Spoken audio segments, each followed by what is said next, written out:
sensibilisation, c'est un vaste sujet qui traîne depuis pas mal d'années, qui vise donc à éduquer les utilisateurs principalement, des bonnes pratiques, des bons réflexes à avoir, de l'usage des outils informatiques d'une façon générale. Et c'est vrai qu'aujourd'hui, vu ce qui se passe dans la presse, vu les sources d'informations qu'on a, que ce soit les réseaux sociaux, ainsi de suite, aujourd'hui, il est quand même délicat de dire que les gens ne peuvent pas être informés. Donc le sujet aujourd'hui est de savoir est-ce que c'est toujours important de continuer à sensibiliser les gens. Nos dirigeants en particulier, puisque nos dirigeants, c'est bien eux qui portent les enjeux stratégiques de la société. Donc finalement, on se dit qu'il faut malgré tout continuer à les informer.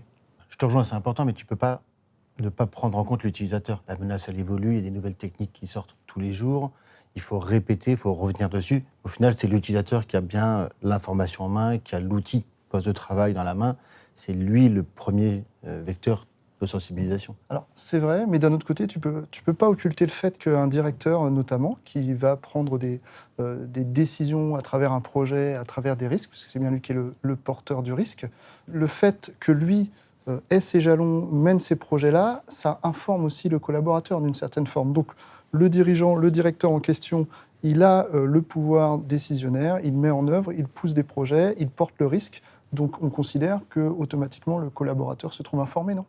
La menace évolue. Les outils que tu vas mettre en place, que le directeur va demander à mettre en place, tu sais bien que le premier jeu des pirates va être de le contourner pour trouver une nouvelle technique d'attaque. Donc c'est bien toujours vers l'utilisateur qu'on commence. Et le directeur, il est aussi utilisateur. Mais tu es bien d'accord qu'aujourd'hui, avec toutes les mesures de protection, tous les outils qu'on met en œuvre, finalement, est-ce que le collaborateur, il a vraiment besoin d'être sensibilisé ? Si tu ne le fais pas, l'impact est gros.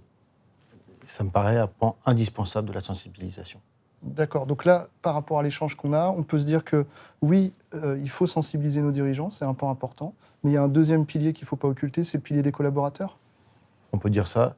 De mémoire, 85% des attaques passent par le biais humain. Donc je ne pense pas qu'on perdra notre temps. Donc même si on considère que c'est un effort important, on considère aujourd'hui que malgré tout, l'impact de cet effort-là est mesurable et important. Ça me paraît évident.